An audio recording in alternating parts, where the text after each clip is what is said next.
ठीक है बेटा, अभी हम क्लास को स्टार्ट कर रहे हैं। Good evening all. और जैसे कि सभी बच्चों को पता है कि हम 9th क्लास में मैथ्स विषय को पढ़ रहे हैं, ठीक है। और आज की क्लास में हम आपके ना जो 8th ग्रेड का जो सिलेबस है उसको एक एक करके कवर करेंगे, ठीक है। तो 8th ग्रेड में आज हम आपका ना सेकंड चैप्टर को स्टार्ट कर रहे हैं। सेकंड जो चैप्टर है, आपको सभी बच्चों को पता है कि जो सेकंड चैप्टर है वो है आपका बहुपद, पॉलिनोमियल चैप्टर है।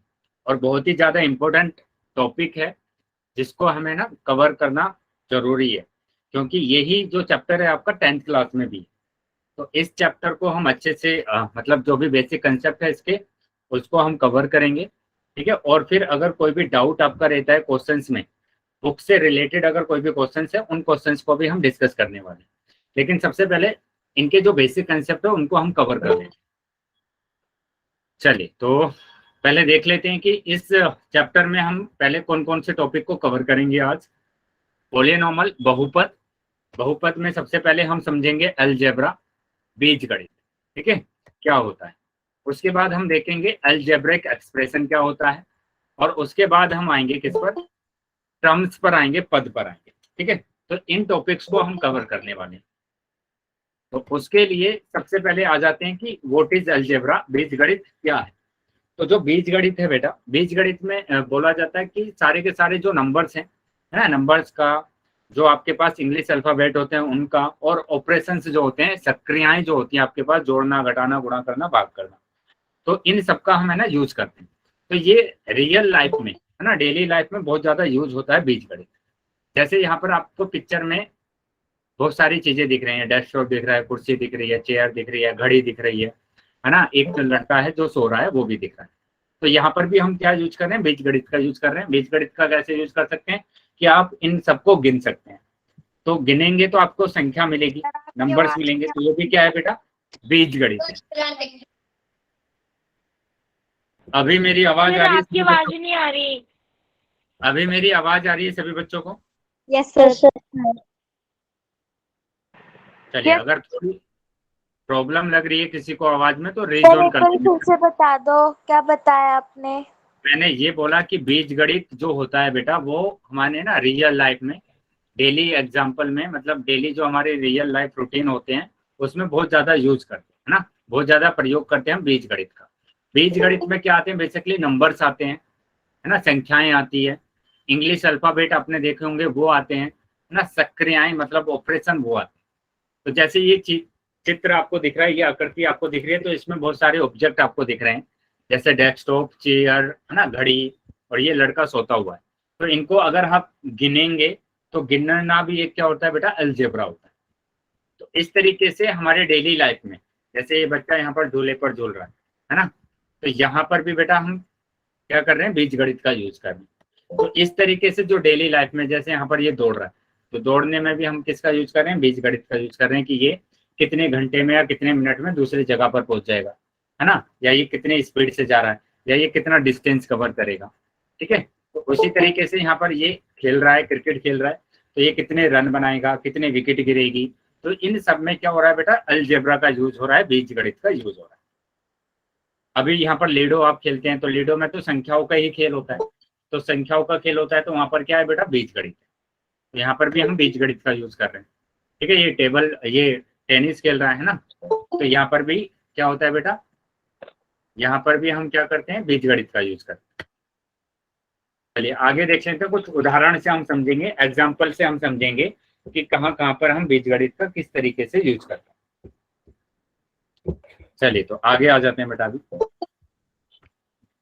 तो यहाँ पर जैसे मैच देखते हैं बेटा, कुछ बच्चे ऐसे होंगे जो मैच देखते होंगे, कुछ बच्चे ऐसे भी होंगे जो मैच खेलते भी होंगे, और कुछ बच्चे ऐसे भी होंगे जो ना तो मैच देखते होंगे ना मैच खेलते होंगे, है ना क्रिकेट सर मैं भी नहीं देख, है ना। बिल्कुल ऐसे भी बच्चे होंगे जो क्रिकेट ना तो देखते होंगे ना खेलते होंगे, है ना किसी को इंटरेस्ट होगा। लेकिन कुछ बच्चे ऐसे होंगे जिनको बहुत इंटरेस्ट होगा। गुड इवनिंग बेटा। तो यहाँ पर इतना तो सभी बच्चों को पता है कि हमने श्रीलंका और इंडिया का मैच हुआ, है ना, श्रीलंका और किसका, इंडिया का मैच हुआ, और इसमें श्रीलंका ने 120 रन बना दिए, ठीक है, श्रीलंका ने 120 रन बना दिए।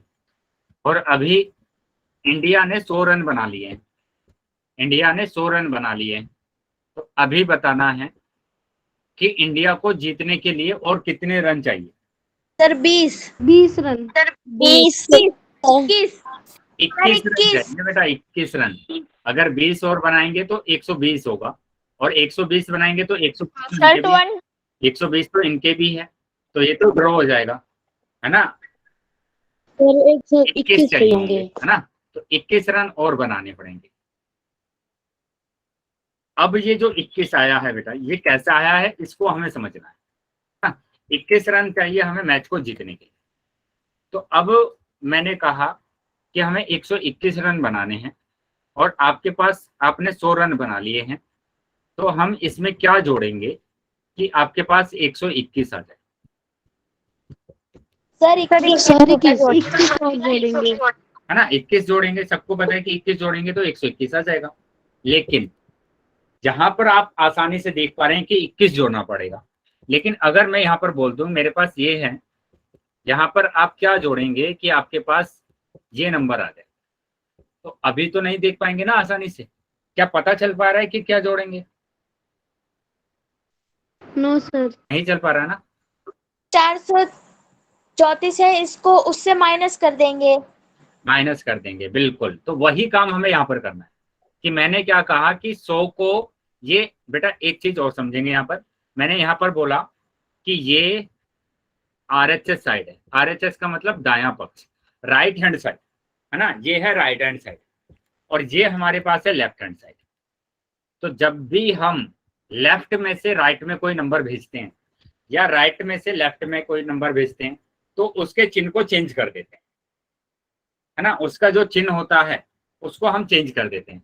अगर यहाँ पर प्लस का है तो इधर आकर हो जाएगा माइनस, है ना। अगर माइनस का है तो प्लस हो जाएगा। तो हमने क्या किया, इस 100 को हमने भेज दिया राइट हैंड साइड। अगर 100 को हमने राइट हैंड साइड में भेजा है तो ये तो प्लस का है ना, और ये अगर प्लस का है, ये अगर प्लस का है तो इधर आकर क्या हो जाएगा, माइनस का। माइनस का। तो यहाँ पर माइनस करेंगे तो हमारे पास कितना आ जाएगा आंसर, 21 आ जाएगा। तो यहाँ से हमें पता चल गया अब कि हमें 21 जोड़ना पड़ेगा यहाँ पर, है ना। यहाँ पर कितना जोड़ना पड़ेगा बेटा, 21 जोड़ना पड़ेगा। आपके पास कितना आएगा, 121 आएगा। क्या समझ में आया है सभी को? Yes sir. चलिए, तो अगर समझ में आया बेटा तो आगे आ जाते हैं। तो यही यहाँ पर बताया गया है कि हम यहाँ पर क्या जोड़ेंगे, और ये जो हम जोड़ रहे हैं ये आएगा कैसे, है ना। ये आएगा कैसे वो भी आपको समझना है। तो हमें इतना तो पता है कि 21 जोड़ना पड़ेगा, लेकिन 21 आया कैसे वो हमको समझना है। उसके लिए हमने क्या किया, इस 100 को राइट हैंड साइड में भेजा, और 100 को राइट हैंड साइड में भेजेंगे तो ये हो जाएगा माइनस, और माइनस किया तो मेरे पास आ गया 21। तो हमारा जो आंसर आया है वो 21 आया है ना। जो आंसर आया है वो यहाँ पर वो कितना आया है, 21 आया है।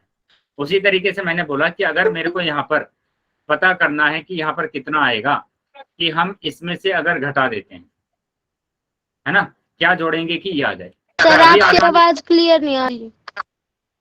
बेटा बाकी बच्चों को आवाज आ रही है कि मेरी? Yes sir. एक काम करेंगे बेटा, रिजॉइन करके 1 मिनट वेट करेंगे आप, है ना, जिसको आवाज ठीक से नहीं आ रही। तो यहाँ पर ध्यान दो, यहाँ पर मैंने बोला कि हमें यहाँ पर पता करना है कि क्या आना है।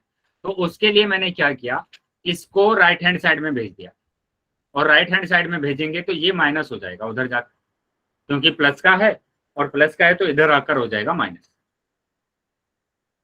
माइनस के 497। तो अब देखेंगे माइनस करेंगे ना, तो 4 में से 7 तो नहीं जाएगा, तो यहाँ से एक उधार लेना पड़ेगा, मतलब 734 और ये 437 माइनस करना है। तो माइनस करना है तो 4 में से 7 नहीं जाएगा, 3 से एक उधार लेना पड़ेगा, 14 हो जाएगा। यहाँ पर 2 बचेगा। 14 में से 7 जाएगा तो 7 बचेगा, और 2 में से 3 नहीं जाएगा तो एक यहाँ से उधार लेना पड़ेगा, तो ये हो जाएगा 12। 12 में से 3 जाएगा तो 9 बचेगा। अब 6 में से 2 गया तो 2, तो 297 आ रहा है ना। तो 297, तो इसका मतलब क्या हुआ कि आपको इसके साथ 297 जोड़ना पड़ेगा, तब आपके पास आएगा 734। चलिए यहां तक अगर समझ में आया है बेटा तो सभी बच्चे वाई टाइप करेंगे, सभी बच्चे वाई टाइप करेंगे अगर यहां तक समझ में आ गया।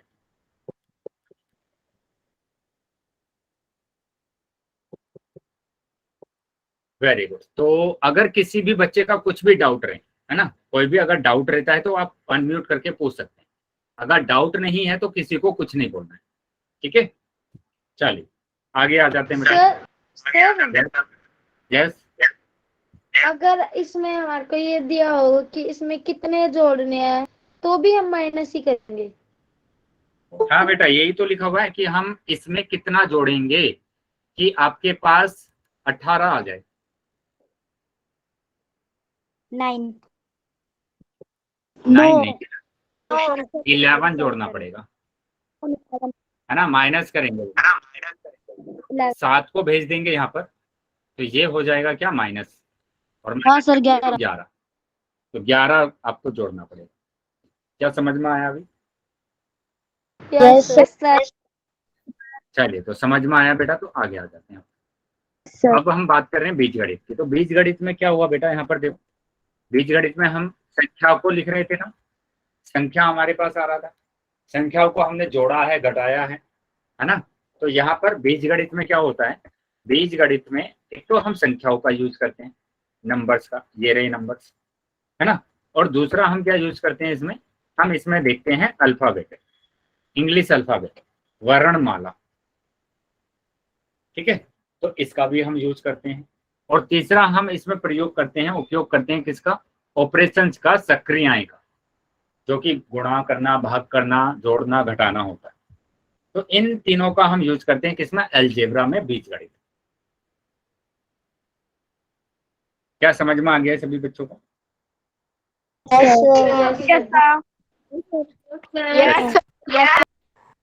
अब देखो कुछ एग्जाम्पल हम देख रहे हैं, यहाँ पर 2 में हम क्या जोड़ेंगे, तो ये तो आप डायरेक्ट बता सकते हैं ना, 3,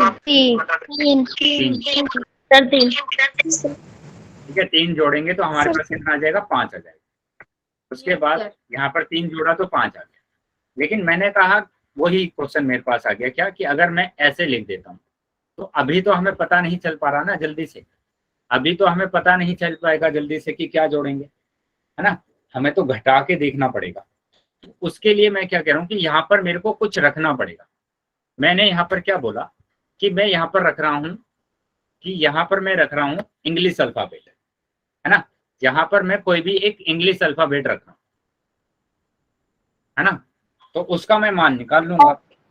तो यहाँ पर कोई भी एक इंग्लिश अल्फाबेट रखना है, क्योंकि ज्यादातर मैं एक्स यूज करते हैं, तो मैं एक्स ही यहाँ पर रख रहा हूँ, ठीक है सर। मतलब इसमें ऐसा हो जाएगा ना कि इसकी वैल्यू बतानी पड़ेगी। हाँ, अब इसका मान आपको बताना पड़ेगा, ठीक है।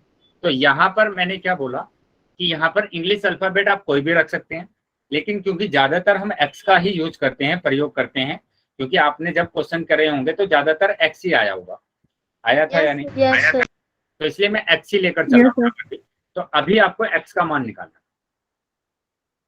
ठीक है, अभी क्या निकालेंगे बेटा, एक्स का मान निकालेंगे। और एक्स का मान निकालने के लिए बेटा वही मेथड आपको करना है कि इस 2 को राइट हैंड साइड में भेज देना, और जब आप 2 को राइट हैंड साइड में भेज देंगे तो इसका मतलब क्या होगा, इसके चिन्ह को चेंज कर देंगे, ये प्लस का है उधर जाकर माइनस हो जाएगा। तो अभी आपका आंसर आ गया 3। तो आपको 3 जोड़ना पड़ेगा यहाँ पर, जब 3 जोड़ेंगे तभी 5 आएगा। क्या क्लियर है बेटा सबको? Yes sir. Yes sir. तो ये जो x लगाया है मैंने यहाँ पर, इसी को बोला जाता है चर। इसको क्या बोला जाता है बेटा, चर बोला जाता है, वेरिएबल, इंग्लिश में वेरिएबल बोलते हैं। जैसे मैं एक और एग्जांपल ले लेता हूँ, मैंने यहाँ पर लिखा ही, क्या मैं जोड़ूंगा कि मेरे पास 20 आ जाएगा। तो उसके लिए मैंने क्या कहा, मैंने कहा कि मैं x यहाँ पर रख देता हूँ, x में जोड़ूंगा तो मेरे पास 20 आ जाएगा। तो मेरे को x का मान निकालना है, x का मान निकालना, इसको राइट हैंड साइड में ले जाना पड़ेगा, तो ये हो जाएगा 20 माइनस 3, तो 17 आ गया। मतलब x का जो मान आया है, जो वैल्यू आई है वो 17 आई। मतलब 3 में आप 17 को जोड़ेंगे 17, तो आपको कितना आ जाएगा आंसर, 20 आ जाएगा। तो यहाँ पर आप देख पा रहे हैं कि x का मान यहाँ पर तो 3 आया था, यहाँ पर 3 आया और यहाँ पर आ गया 17। दिख रहा है बेटा सबको? Sir yes sir. तो इसका मतलब क्या हुआ कि x का मान अलग अलग आ रहा है ना। एक और आप करके दिखाएंगे मेरे को, मैंने यहाँ पर ये लिख दिया, ठीक है। क्या आप जोड़ेंगे कि आपके पास ये नंबर आ जाए? चलिए सभी बच्चे बेटा सोल्व करेंगे इसको और चैट बॉक्स में लिखेंगे बेटा आंसर अपना, चैट बॉक्स में आंसर लिखना।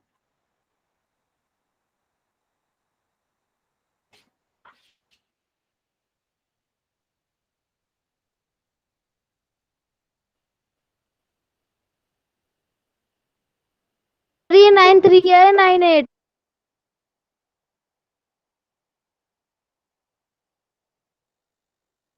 9th A है, 8 है।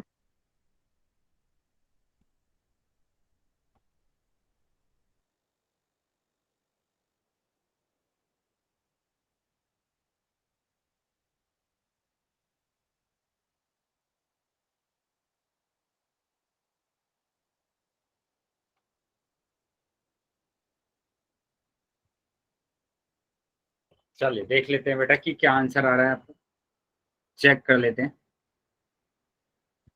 तो यहाँ पर भी क्या करना पड़ेगा, आपको x मानना पड़ेगा। यहाँ पर आपने x माना, सर x का मान नो हाँ, वो तो x का मान 9 8 4 5 5 तो 9 8 9 8 5 4 5। माइनस 4 3 7 9, तो माइनस करना है ना। तो यहाँ पर देख लेते हैं करके क्या आपका आंसर सभी का सही आ रहा है। ये 4 3 7 9, तो माइनस करेंगे, 4 में से तो नहीं जाएगा, एक हासिल लेना पड़ेगा, तो 10 14, यहाँ पर बचेगा 7, 14 में से 9 गया तो 5 बचेगा, 7 में 7 जाएगा तो 0, 9 में से 3 जाएगा तो 6, और 8 में से 4 जाएगा तो 4, और ये 9। तो ये हमारे पास आ गया आंसर, x बराबर 9 4 6 0 5, ये आंसर आ गया। वेरी, तो यहाँ पर आप देख रहे हैं कि सबके है ना आंसर अलग अलग आए। तो यहाँ पर अब एक चीज आप समझेंगे, क्या हुआ बेटा? सर मेरा आंसर यही है, x का मान ये वाला। वेरी, तो इसी तरीके से बेटा आपको है ना क्वेश्चंस को सोल्व करने हैं। अब यहाँ पर आपको ये समझना है कि ये जो x को क्या बोला था मैंने, ये चर है। चर मतलब कि वेरिएबल होता क्या बेटा? वेरिएबल, ये आपको समझना है कि चर जिसका मान बदलता रहता है ना। तो यहाँ पर आप क्या देख रहे थे, x का मान अलग अलग आया था ना, x का मान अलग अलग आया था या नहीं आया था? यहाँ पर ये Yes, आया है 94,605, यहाँ पर मेरे पास आया था x बराबर 3, यहाँ पर आया है x बराबर 17, है ना। तो मान क्या हो रहा है, बदल रहा है ना, बदल रहा है या नहीं? Yes sir. उसी तरीके से आप मेरे को समय बताएंगे, समय मतलब कि टाइम। जो टाइम है, मैंने बोला कि अभी जो टाइम हो रहा है 8:50 और 50 सेकंड हो रहा है, तो 1 सेकंड के बाद क्या टाइम हो जाएगा? 8:50 और 51 सेकंड हो जाएगा। यस या नो? Yes yes sir. तो ये जो टाइम है वो बदलता रहता है ना। जो टाइम होता है वो हमेशा क्या होता है, बदलता रहता है, हमेशा हमेशा ही बदलता रहता है। तो इसका मतलब क्या हुआ कि जो टाइम है वो एक चर है। क्या समझ में आया? Yes sir. Yes sir. Yes sir. Yes sir. चलिए, सर टाइम क्या बेटा, एक चर है, तो ये बदलता रहता है, तो इसलिए ये क्या होगा, एक चर होगा। तो अभी चर हमें समझ में आ गया। अभी हमें एक को और समझना है, वेरिएबल हमें समझ में आ गया। अभी हमें समझना है कांस्टेंट को, अचर को भी समझना है कि अचर क्या होता है। तो अभी मैं दोनों चीजें आपको बताने वाला हूँ, चर और अचर दोनों में क्या डिफरेंस होता है, क्या अंतर होता है। उससे पहले आपने ये तो पता है आपको कि ये एक वर्ग है। वर्ग है मतलब कि एक स्क्वायर है, यस सर। और स्क्वायर में 4 ही भुजा होती है, और चारों की चारों भुजा बराबर होती है। चारों की चारों जो भुजा होती है, चारों जो साइड होती है वो इक्वल होती है, बराबर होती है। स्क्वायर आर फोर ठीक है? साइड्स। हाँ, 4 साइड्स आर इक्वल। तो अभी बताएंगे कि इसका पेरीमीटर पता है आपको क्या होता है? परिमाप। सर लंबाई पेरीमीटर, ज्यादा परिमाप है। क्या फोर होता है इंटू बेटा? Side, sir four side. 4 into side. चलिए, तो 4 इंटू साइड होता है, वेरी गुड। लेकिन आपको फिजिकली भी समझना है कि परिमाप का मतलब होता है कि अगर आपके पास कोई भी आकृति है ना, कोई भी आकृति अगर आपके पास है तो आपको क्या करना है? कोई भी आकृति अगर आपके पास है तो आप है ना, उसकी आकृति के जो बाहर की जो भुजा होती है उन सबको आप जोड़ देते हैं। ठीक है? उन सबको भुजाओं को आप क्या करते हैं? जोड़ देते हैं। तो वही होता है परिमाप, है ना? उसी को बोला जाता है परिमाप। समझ में आया? सर 12। तो यहाँ पर यस सर।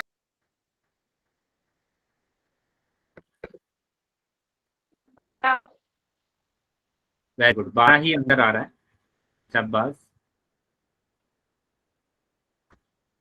सर लेकिन 12। इसमें हम क्या कर सकते हैं? देखो, ये हमारे पास जो आ रहा है वो कितना आ रहा है?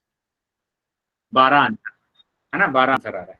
लेकिन हम इसको ऐसे भी तो करते हैं, हमने पीछे बेसिक क्लास में पढ़ा है कि अगर एक ही संख्या को हम बार बार जोड़ते हैं तो उसको हम गुणा करके भी निकाल सकते हैं। जैसे कि ये 3 कितनी बार आ रहा है बेटा? 4 बार आ रहा है ना। तो 4 के गुणा 3 में कर देंगे तो हमारे पास कितना आंसर आएगा? 12। तो ये 4 है ना, फिक्स रहेगा अब, क्योंकि इस वर्ग में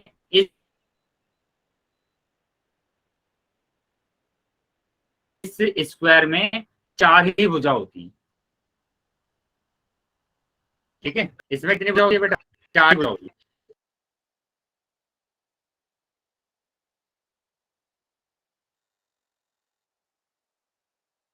सर आपकी आवाज नहीं आ रही।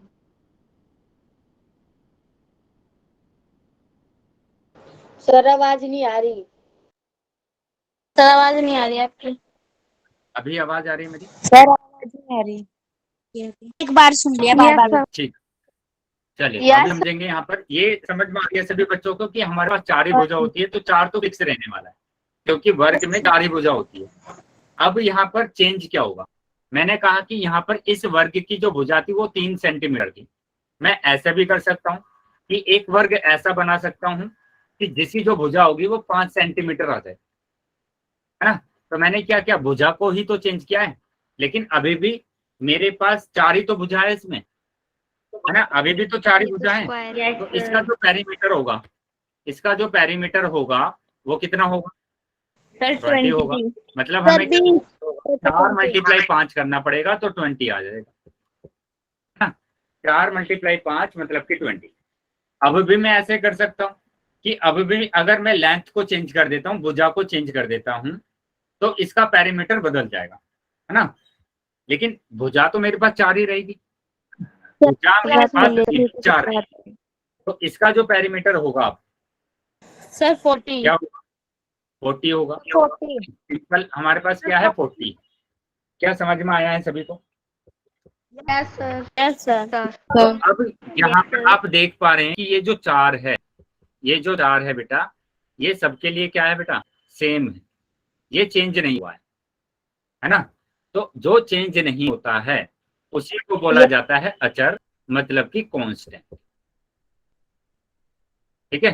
तो जिसका मान नहीं बदलता है, जिसका मान नहीं बदलता है। क्या समझ में आया? Sir yes sir. और यहाँ पर दूसरी Yes, चीज आप sir. समझिए, यहाँ पर भुजा थी 3, तो भुजा 3 थी, ये 3 थी, यहाँ पर 5 हो गई, तो भुजा तो बदल गई ना। यहाँ पर 10 है, यहाँ पर 10 है, फिर से बदल गया। और जो बदलता है, जो बदलता है उसको क्या बोलते हैं? चर बोलते हैं, वेरिएबल बोलते हैं। तो इसका मतलब क्या हुआ? इसका मतलब ये हुआ, इस वर्ग की जो भुजा है ना, इस वर्ग की जो भुजा है वो चर है, और इसको मैंने क्या बोल दिया? एक्स बोल दिया, है ना? क्योंकि जो बदलता है उसको मैं क्या बोलूंगा? चर बोलूंगा, अगर मैंने चर बोला है तो उसको मैं इंग्लिश अल्फाबेट में एक्स मानता हूं। क्या समझ में आया? Yes sir. Yes sir. ये भी एक्स यस होगा, सर। ये भी एक्स होगा और ये भी एक्स होगा, क्योंकि वर्ग में स्क्वायर में चारों भुजा बराबर होती है। यस या नो? Yes sir. अभी बताएंगे इसका परिमाप क्या होगा, पेरीमीटर क्या होगा। 4 इंटू तो करना पड़ेगा, 4 इंटू भुजा, और भुजा क्या है आपकी बार? एक्स। एक्स है, वेरी गुड। अब की बार है भुजा एक्स, तो आपका X4 आंसर आ गया 4x। 4x। समझ में आया सभी को? Yes sir. चलिए तो आगे दोबारा आगे बताना। दोबारा देखिए, यहाँ पर ये सभी को समझ में आ गया कि ये हमारे पास क्या हो रहा था बेटा, बदल नहीं रहा था, और जो बदलता नहीं है वो होता है कांस्टेंट, मतलब कि अचर। और यहाँ पर हम क्या देख रहे हैं कि 3, 5 और 10 ये बदल रहा है, ये बदल रहा है, मतलब इसकी जो लेंथ है वो बदल रही है। पहले 3 थी, अब की बार 5 हो गई, और अब की बार हो गई 10। ठीक है, ये लेंथ बदल रही है। तो मैंने क्या कहा, मैंने अब की बार इसकी जो भुजा है, जो उसकी लेंथ है वो x बोल दी मैंने कि x है। अब इसका परिमाप क्या होगा, तो 4 तो फिक्स है ना बेटा, वो तो नहीं बदल रहा ना, लेकिन भुजा बदल गई। पहले 3 लिखा है ना, 3 था, फिर 5 आया था, फिर 10 आया था, अब की बार x आ रहा है, तो बस गुणा कर देना है x की, तो हमारे पास कितना आ जाएगा, 4x आ जाएगा। क्या समझ में आ गया अभी? Yes sir. तो ये 4x, तो यहाँ पर जो ये 4 है इसी को बोला गया है कांस्टेंट, मतलब कि अचर जो बदला नहीं है ना।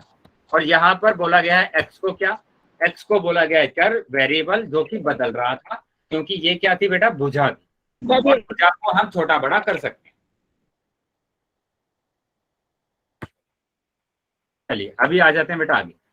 अब देखो यहाँ पर परिभाषा है, मतलब क्या, कांस्टेंट लिखा हुआ है, अचर लिखा गया है, और अचर को क्या लिखा गया है कि फिक्स है। बेटा फिक्स रहता है, स्थिर रहता है, चेंज नहीं होता। मैंने आपको अचर को लिखवाया था जिसका मान नहीं बदलता है, दोनों बात एक ही है बेटा, जिसका मान नहीं बदलता है, दोनों का मतलब एक ही है, या तो फिक्स या फिर स्थिर। तो ऐसा मेरे पास क्या है जो बदलता नहीं है, जो स्थिर। 4। क्या बेटा? 4। 4, 4 बोला आपने, और सर 5। 5। तो आप कोई भी संख्या लिखेंगे, कोई भी संख्या लिखेंगे तो वो स्थिर होगा, वो फिक्स रहेगा, वो कभी बदलता नहीं। जैसे मैं 4 की बात करूं, मैंने 4 लिखा, तो ये यहाँ पर भी 4 है ना। अगर आप कहीं दूसरी जगह पर चले जाते हैं तो वहां पर भी ये 4 ही रहेगा। क्या चेंज हो जाता है क्या?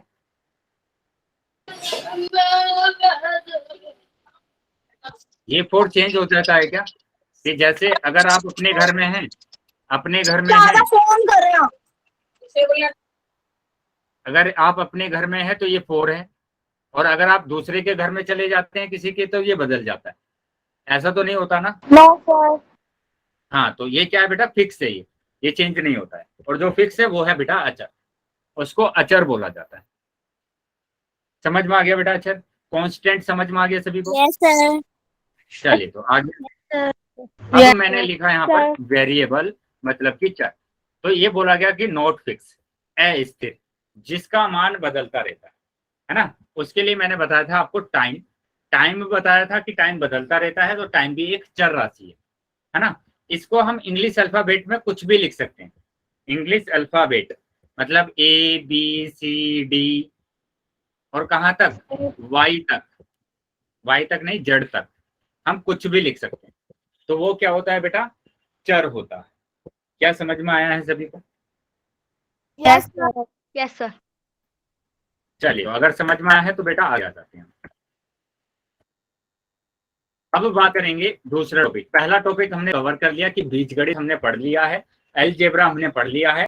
अब हम बात करेंगे किसकी, ये बीजगणित हमने पढ़ लिया है। अब हम बात करेंगे दूसरे टॉपिक की, अलजेब्रिक एक्सप्रेशन, बीजीय व्यंजक। ठीक है, बीजीय व्यंजक होता क्या है इसको समझना है।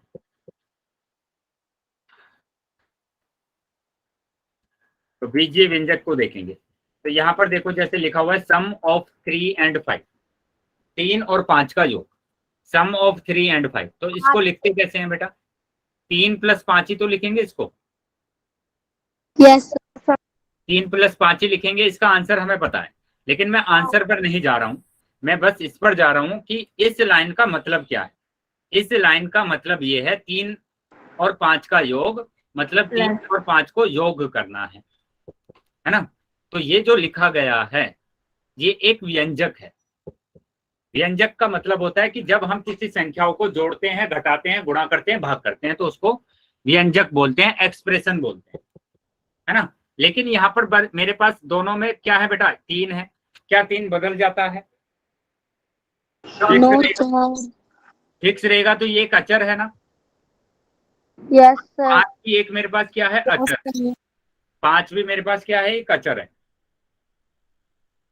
तो दोनों में मेरे पास संख्या है। अगर संख्या आती है तो हम इसको बोलते हैं संख्यात्मक व्यंजक। क्या बोलेंगे बेटा? संख्यात्मक व्यंजक, न्यूमेरिकल एक्सप्रेशन, क्योंकि इसमें संख्या ही आ रही है बस, और कुछ नहीं आ रहा। अगर संख्याएं आ रही है तो उसको हम बोलेंगे न्यूमेरिकल एक्सप्रेशन, संख्यात्मक व्यंजक। क्या क्लियर है बेटा सबको? यस सर ऐसा भी आ सकता है कि मैं अगर बोल दूं आपको कि 4 और 3 का अंतर, अंतर का मतलब होता है बेटा घटाना। तो अब घटा दीजिए, तो 4 - 3, तो 4 - 3 देख रहे हैं, तो अभी भी क्या हो रहा है बेटा? संख्या आ रही है ना दोनों में। तो इसका मतलब क्या है? ये संख्यात्मक व्यंजक, अलजेब्राइक एक्सप्रेशन। ठीक है, क्या समझ में आ गया सभी को? यस चलिए अभी हम आ जाते हैं बेटा इस वाले एग्जांपल पर। देखो क्या लिखा है, सम ऑफ अ नंबर एंड 5, किसी एक संख्या और 5 का योग। देखो ये वाली संख्या तो मेरे को पता है 5 है, लेकिन ये किसी एक संख्या, कोई भी एक संख्या यहाँ पर लिखनी है आपको, कोई भी एक संख्या लिखनी है। बताओ क्या लिखूं संख्या? 4 सर 3 7 5 4 ठीक है, तो अभी कोई नहीं बोलेगा, अब नहीं बोलेगा कोई भी। तो अब खुद से ये सोचकर देखो कि जब मैंने पूछा कि यहाँ पर कोई भी एक संख्या लिखनी है तो सभी बच्चों के आंसर है ना अलग अलग आए। अभी भी चैट बॉक्स में अलग अलग आ रहे हैं। कोई बोल रहा है कि 2 लिखो, कोई बोल रहा है 3, कोई 4, कोई 5, कोई 7, कोई 8, इस तरीके से बोल रहे हैं। और मैंने क्या बोला था? हाँ वेरी गुड, मैंने बोला था कि जब भी मान बदलता है तो वहां पर चर लगाते हैं। क्या समझ में आ रहा है? अभी मान बदल रहा है या नहीं बदल रहा है? मान बदल रहा है या नहीं बदल रहा है? यस सर बदल रहा है तो 2 आ यस रहा है, सर। किसी का 5 आ रहा है, किसी का 7 आ रहा है, तो मान तो बदल रहा है ना। और मान अगर बदल रहा है तो इसका मतलब होगा कि हमें यहाँ पर चर लेना पड़ेगा। यहाँ पर मेरे को क्या लेना पड़ेगा? चर लेना पड़ेगा। तो मैंने यहाँ पर एक चर लिख दिया, एक संख्या को मैंने लिख दिया x, है ना। वो जो नंबर है उस नंबर को मैंने x लिख दिया। अब जैसे इसको लिखा था 3 और 5 का योग, अब ऐसे ही तो लिख सकते हैं x और 5 का योग। 5x x और 5 का योग क्या हो जाएगा? 5x 5 बेटा 5x नहीं होगा, x + 5 होगा। समझ में आया है x5 यस सर बेटा? लिखना अब ये ध्यान रखेंगे, कुछ बच्चे आंसर दे रहे हैं कि इसका जो आंसर होगा वो 5x होगा, है ना। और कुछ बच्चे बोल रहे हैं कि इसका जो आंसर होगा वो होगा x5। कुछ बच्चे ये बोल रहे हैं,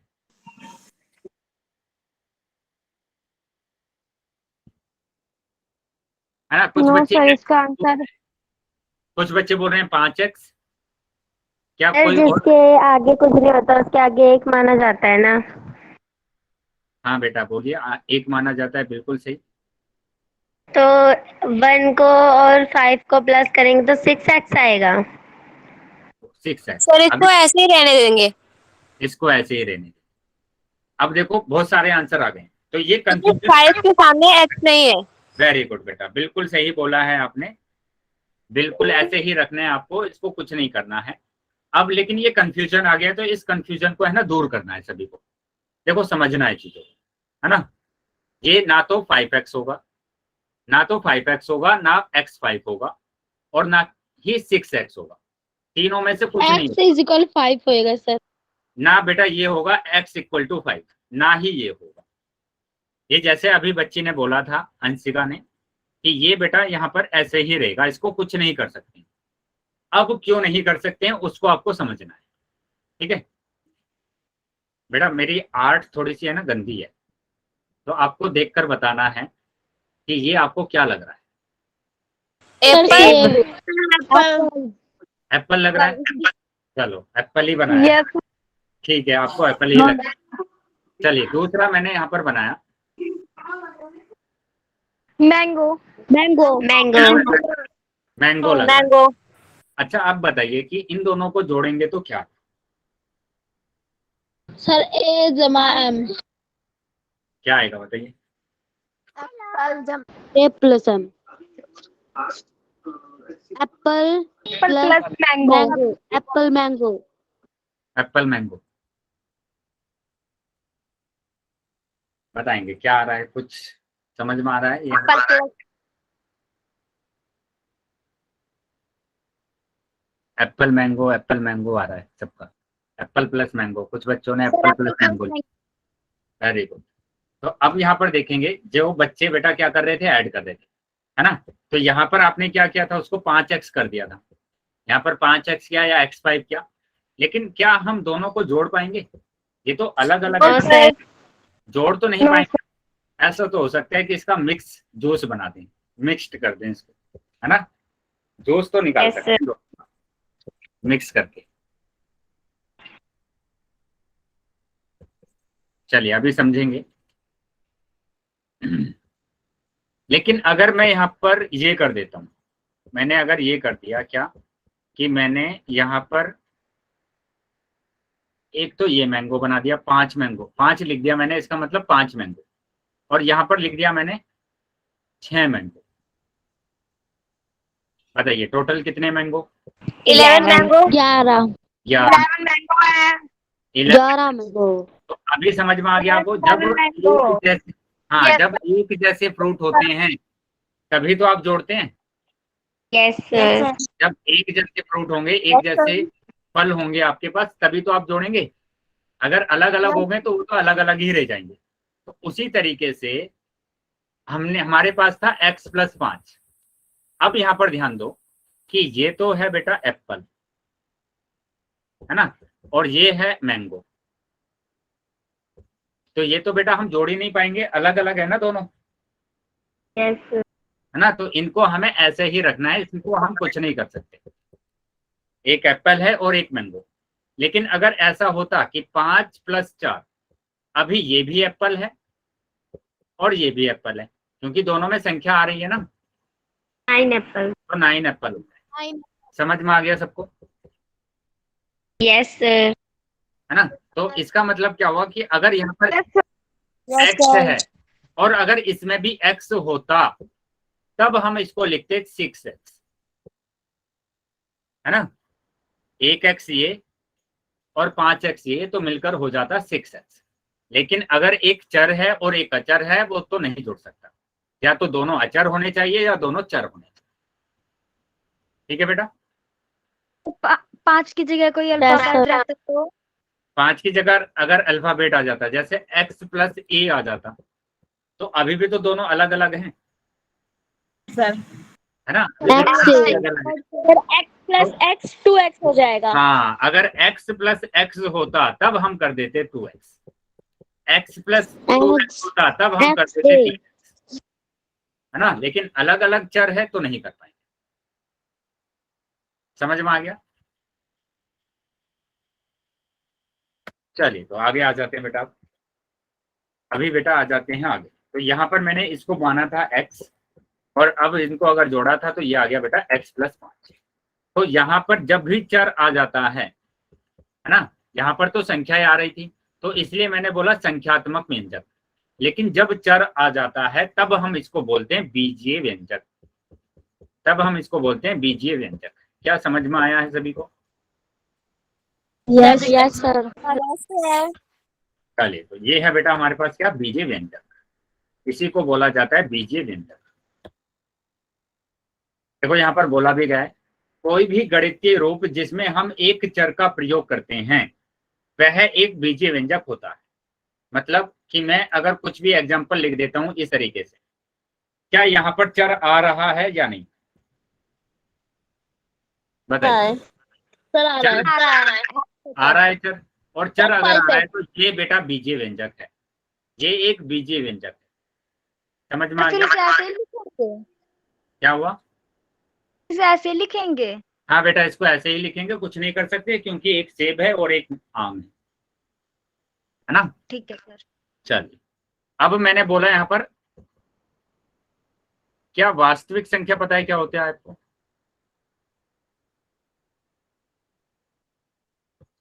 रियल नंबर।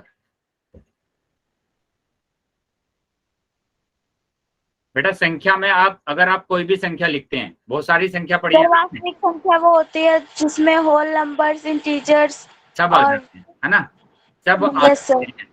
सभी संख्याएं वास्तविक संख्या हाँ, सभी संख्याएं वास्तविक संख्या होती है ना। तो मतलब आपने प्राकृतिक संख्या पढ़ी है, पूर्ण संख्या पढ़ी है, इंटीजर्स पढ़े हैं, रैशनल नंबर पढ़े हैं, इरेशनल नंबर पढ़े हैं।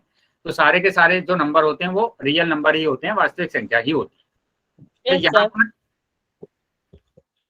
चर, जैसे मैंने y की घात 3 प्लस 2, तो यहाँ पर चर की घात 3 है ना, घात तो पता है ना बेटा आपको।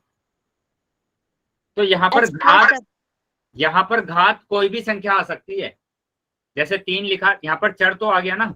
अब चर की घात कुछ भी रहे तो वो भी एक क्या है बेटा, बीजीय व्यंजक है, क्योंकि चर तो आ गया ना। क्या समझ में आ रहा है? Yes sir. तो उसी तरीके से मैंने यहाँ पर लिखा अगर कि Yes, x की घात 3/2 प्लस 4, तो 3/2 तो एक वास्तविक संख्या है ना, और यहाँ पर एक चर आ रहा है, तो चर आ रहा है तो इसका मतलब क्या हुआ, ये बीजीय व्यंजक। तो अभी बीजीय व्यंजक तो पता चल जाएगा आपको कि वहां पर बस आप ये देख लीजिए कि उसमें क्या आना चाहिए, चर आना चाहिए। तो चर आ रहा है, चर आ रहा है, और चर आ रहा है तो ये एक बीजीय व्यंजक है। क्या समझ में आ गया सभी को? Yes, sir. बातें नहीं Yes, करेंगे, sir. ठीक है, आवाज यस सर। Yes sir. चलिए तो आगे आ जाते हैं बेटा। अभी बातें नहीं करना बेटा, बिल्कुल भी। इम्पोर्टेंट टॉपिक चल रहा है बेटा, ये वाला जो टॉपिक है ना, ये चैप्टर आपका एज इट इज आपका 10th क्लास में भी आता है, तो अच्छे से समझना है। अब यहाँ पर देखो, इस वाले एग्जाम में ये चर है या नहीं है बेटा? Mike sir. Yes sir. Yes sir. No Khushboo sir. के नाम से जो बच्ची है बेटा, माइक बंद कर देंगे। खुशबू, मेरी आवाज आ रही है आपको? चलिए आगे देखेंगे। यहाँ पर ये चर है, और ये जो नंबर लिखे गए इन नंबर को तो हम कांस्टेंट बोलते हैं ना, अचर राशि बोलते हैं, ये अचर है। तो ये क्या होगा बेटा, एक बीजीय व्यंजक होगा, क्योंकि यहाँ पर चर आ रहा है ना, क्योंकि यहाँ पर क्या आ रहा है बेटा, चर आ रहा है, इसलिए एक बीजीय व्यंजक होगा। अब यहाँ पर हम ये भी देख सकते हैं कि 2 और 5 यहाँ पर क्या है, कांस्टेंट है। 2 और 5 क्या है बेटा, कांस्टेंट है, अचर है। अगर यहाँ तक क्लियर है बेटा तो सभी बच्चे वाई टाइप करें। Yes sir. Yes sir. तो इसका मतलब आप ये समझ लीजिए कि अगर मैथमेटिक्स में आप कुछ भी लिखते हैं, गणित में अगर आप कुछ भी लिखते हैं तो वो बीजीय व्यंजक होगा। ठीक है, गणित में आप कुछ भी लिख लीजिए तो ये भी क्या होगा बेटा, एक बीजीय व्यंजक होगा। ठीक है, जैसे मैं अगर 5 भी लिख देता हूं तो अभी भी ये बीजीय व्यंजक है। कैसे? अभी सबका क्वेश्चन आएगा बेटा। हाँ, कि कैसे ये एक बीजीय व्यंजक है, क्योंकि इसमें तो चर ही नहीं है, इसमें तो चर ही नहीं है, तो ये कैसे एक बीजीय व्यंजक हो सकता है, यही क्वेश्चन है सबका। Yes sir. तो देखो, यस सर। ये ध्यान रखना है बेटा, ये शायद मैंने लिखवाया भी होगा आपको, कि जब किसी भी संख्या की जो पावर है वो 0 आ जाती है, जो घात है वो 0 आ जाती है, तो उसका मान कितना होता है बेटा, 1 होता है, 1 है ना। तो मैं यहाँ पर लिख सकता हूं x की घात 0, और x की घात 0 का मतलब क्या है, 1 है। तो अभी भी तो 5 ही आ रहा है ना, ये x की घात 0 मैंने लिखा और x आ गया तो चर आ गया, और चर आ गया तो ये क्या बन गया बेटा, एक बीजीय व्यंजक बन गया। तो अगर आपसे पूछा जाता है कि बीजीय व्यंजक, तो अगर आप कुछ भी लिखते हैं मैथमेटिक्स में वो एक बीजीय व्यंजक होगा। गणित में आपने कुछ भी लिखा तो वो क्या होगा बेटा, बीजीय व्यंजक होगा। क्या सभी को समझ में आ गया? सर एक बार Yes, फिर sir. समझा दो, आवाज कट रही थी। Yes sir. मैंने सिर्फ इतना बोला कि अगर आप बीज गणित में, मतलब कि गणित में कुछ भी लिखो, मैंने लिखा 0, तो 0 भी एक बीजीय व्यंजक है। क्यों है? क्योंकि यहाँ पर एक ये आपको ध्यान रखना है कि किसी भी संख्या की पावर अगर 0 होती है तो उसका मान 1 होता है, उसका मान होता है बेटा 1। तो मैं यहाँ पर मल्टीप्लाई क्या कर सकता हूँ, x की घात 0, या फिर मैं 0 मल्टीप्लाई y की घात 0 भी लिख सकता हूँ, क्योंकि इसका मान का मतलब क्या है, 1 ही तो है इसका मतलब, और 1 है तो हमारे पास क्या आ जाएगा, अभी भी कितना आ रहा है, 0 ही आ रहा है ना। यहाँ पर भी अभी भी कितना आ रहा है, 0 ही आ रहा है। 0। तो अब चर तो आ गया ना, लेकिन इसमें यहाँ पर भी चर आ गया और यहाँ पर भी चर आ गया, तो दोनों के दोनों चलिए आगे आ जाते हैं बेटा। तो ये कांस्टेंट है, अचर है, ये मैंने बताया आपको। ये यहाँ पर ये जो x दिया गया है ये एक चर है ना। तो अब हम बात करेंगे कोफिशिएंट की गुणांक। तो यहाँ पर गुणांक क्या है, क्या पता है बेटा? यहाँ मैं अगर आपसे पूछूं x का गुणांक क्या है, 2 सर। 2। 2 जो x के आगे होता है गुणांक, वेरी गुड, वही होता है गुणांक। तो यहाँ पर मैं कुछ एग्जाम्पल लिख रहा हूँ, वो एग्जाम्पल आपको बताएं। तो गुणांक चल रहा है टॉपिक आपका, ठीक है, गुणांक। तो यहाँ पर मैंने एग्जाम्पल लिख दिया 4x² प्लस 2x प्लस 1। तो अभी बताना है x का गुणांक क्या होगा, बताइए। सर 1। किसी बच्चे ने 4 किसी ने बोला स्क्वायर 4x स्क्वायर 4x², 2 होगा। 2 होगा, कोई 2 बोल रहा है, सर 2 होगा। कोई सर 2 बोल रहा है, 4 बोल रहा है। तो अब देखो यहाँ पर बहुत सारे आंसर आ रहे हैं, सर 4 अलग अलग आंसर आ रहे हैं ना। अब चीजों को समझेंगे। देखो मैंने यहाँ पर x बोला है, पहली बात क्या बोला है मैंने, x। क्या ये x है? ये तो बेटा x की घात 2 है। यहाँ पर है बेटा x की घात 2, ये है बेटा x, है ना। तो इसके आगे जो नंबर है वो है 2, तो x का गुणांक है 2। अगर मैं आपसे बोलता x की घात 2 का गुणांक, x की घात 2 का गुणांक, तो आपका आंसर आता 4। तो आपका आंसर आता 4। क्या समझ में आया है? Yes sir. चलिए, तो अगर समझ में आया है बेटा, मैं एक और एग्जांपल आपसे पूछूं। मैंने आपकी बार लिखा x प्लस वाई प्लस 3, है ना, x प्लस वाई प्लस 3। अभी बताना है x का गुणांक, बताइए। Sir 1 1x sir 1। 1 1, very good बेटा, काफी बच्चों का 1। तो जिसके आगे कुछ y का भी जिसके आगे कुछ होता है तो 1 आएगा।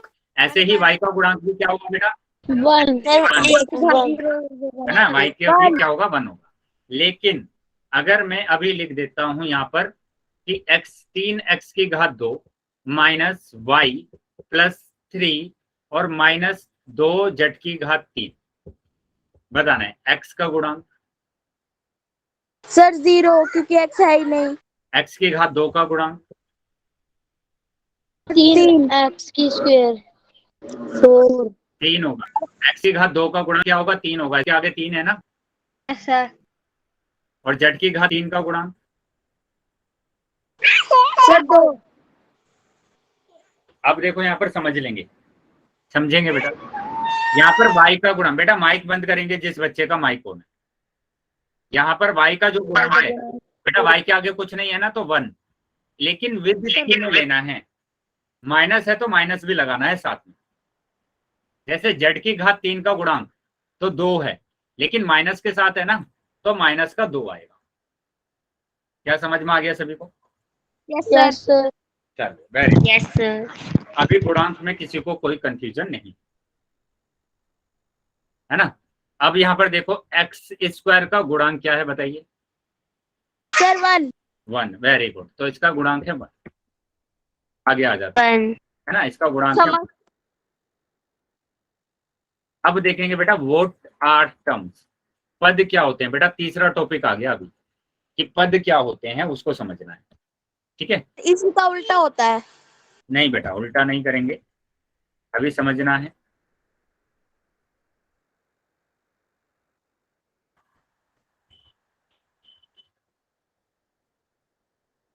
ठीक है बेटा, हो सकता है कि 1 मिनट के लिए आपको है ना स्क्रीन ना दिखाई दे,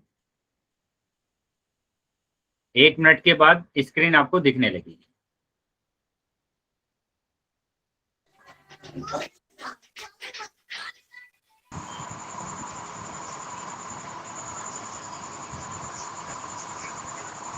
बेटा माइक बंद रखेंगे, जिस बच्चे का माइक ऑन है माइक को बंद कर देंगे। तो अभी स्क्रीन दिख रही है बेटा सबको।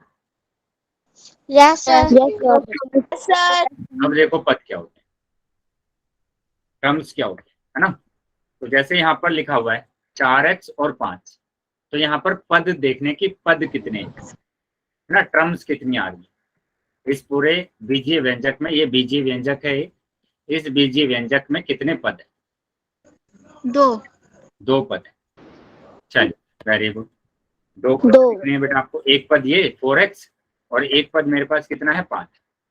तो एक तो ये है और एक ये, है ना। तो आपको ये समझना है कि प्लस और माइनस पदों को अलग करते हैं। पदों को क्या करते हैं बेटा? अलग करते हैं, है ना। तो जैसे मैं लिखूं 2x + 3, तो यहाँ पर 2 पद हैं, एक ये और एक ये, ठीक है, 2 पद होंगे। तो यहाँ पर मेरे पास कितने पद है? 2 पद है। अब यहाँ पर बात कर रहे हैं कि 4 लिखा मैंने, कितने पद है बेटा? ये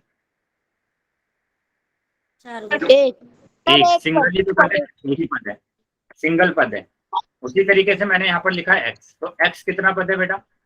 ये भी एक सिंगल पद है, एक ही पद है। लेकिन अगर मैंने अब लिख दिया 4x, कितने पद है बेटा? एक ही पद है। अभी भी बेटा एक ही पद है, 2 पद नहीं है, एक ही पद है अभी, है ना। 4x को हमने लिखा इंटू x, है ना, 4 × x। तो यहाँ पर ध्यान रखना है कि 4 × x अभी भी एक ही पद है। इसका मतलब ये हुआ, इसका मतलब क्या हुआ कि गुणा, तो ये गुणा है बेटा। गुणा और भाग पदों को अलग नहीं करता है। देखो गुणा पदों को अलग कर रहा है क्या? नहीं कर रहा, अभी भी एक ही पद आ रहा है। जैसे मैं अगर लिख देता हूँ 3x² × 5x, तो ये बेटा कितने पद है? 2 पद। 2 पद बोला है बेटा। मैंने अभी ये बताया आपको कि गुणा और भाग, गुणा और भाग पदों को अलग नहीं करता है, पदों को अलग नहीं करता है, अलग नहीं करता है, पदों को अलग नहीं करता है। तो ये एक ही तो पद है बेटा। कितने पद है ये? एक। क्योंकि गुणा और भाग पदों को अलग नहीं करता है, वो एक ही पद होगा। और भाग देखो यहाँ पर भाग हो रहा है, यहाँ पर भाग हो रहा है, तो ये अभी भी एक ही पद है, अलग अलग पद नहीं है। समझ में आया? Yes sir. ये बोला भी पदों को अलग नहीं करता है, कौन? भाग और गुणा। अगर मैं 2 के बीच में भाग लगा देता हूं ऐसे, तो ये अभी भी एक ही पद होगा। क्लियर है बेटा सबको? Yes sir. चलिए, तो अगर क्लियर है बेटा तो आगे आ जाते हैं। अभी आप बताएंगे कि यहाँ पर मैंने लिखा, यहाँ पर लिख दिया मैंने 4x⁵5 को भाग करना है 15x⁵7 से। बताइए कितने पद है यहाँ पर? एक पद। एक ही पद। अभी बेटा कुछ बच्चे 2 बोल रहे हैं, अभी भी कुछ बच्चे एक पद है ये बेटा, एक ही पद है ना, एक ही पद है। गुणा और भाग पदों को अलग नहीं करता है ना। मैंने लिख दिया यहाँ पर होता तो वो अलग अलग 2 हो जाते ना। w² गुणा एक पद। 8w⁵3। अब बताइए कितने पद हैं? एक पद। अभी भी एक ही पद है, सिंगल पद है बेटा, क्योंकि बीच में गुणा आ रहा है। या गुणा आ जाए या फिर भाग आ जाए तो वहां पर एक ही पद होता है। 2 संख्याओं के बीच में गुणा आ जाए या भाग आ जाए वो एक ही पद होगा। समझ में आ गया बेटा? Yes sir. Yes sir. Yes sir. तो यहाँ पर मैंने ये भी आपको बताया कि प्लस और माइनस पदों को अलग करते हैं। No sir. पदों को अलग करते हैं कौन?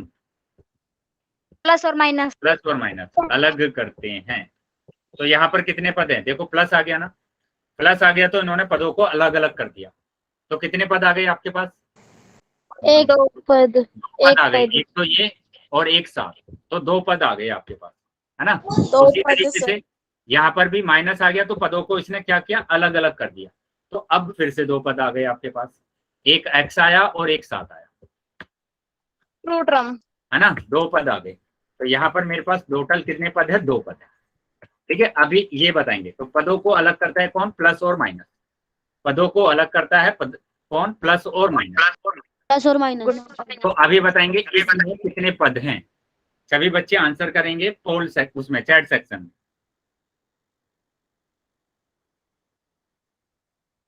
चैट सेक्शन में सब बच्चों को,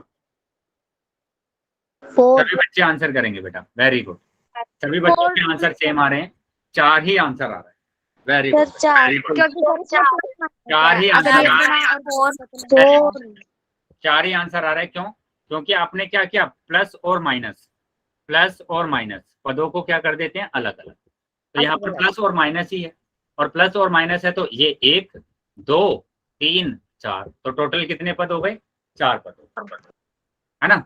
चलो अभी बताएंगे। मैंने एक ये एग्जांपल लिख दिया। मैंने लिखा 2x की घात 2 गुणा 4x प्लस 3x प्लस 2। अभी बताएंगे कितने पद हैं? 3 पद। 3 पद सर। 1 पद। 3 पद है। वेरी गुड बेटा, सभी बच्चों के आंसर सही आ रहे हैं। क्योंकि मैंने बोला कि गुणा और भाग पदों को अलग नहीं करते हैं, है ना? कहीं भी 2 संख्याओं के बीच में गुणा आ जाता है या भाग आ जाता है तो वो एक ही पद होता है। तो इसका मतलब क्या हुआ? ये एक ही पद है, एक ये। अब यहाँ पर प्लस आ गया, प्लस आ गया तो ये पदों को अलग कर देगा।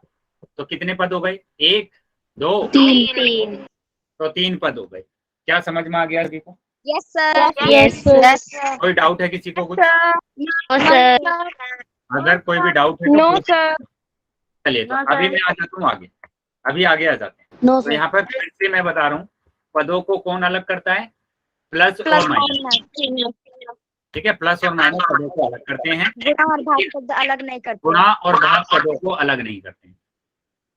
ठीक है, चलिए अभी अपना होमवर्क लिख लेंगे। तो यहाँ पर ये तो 4 पद आ गए मेरे पास। ठीक है, ये रहा होमवर्क।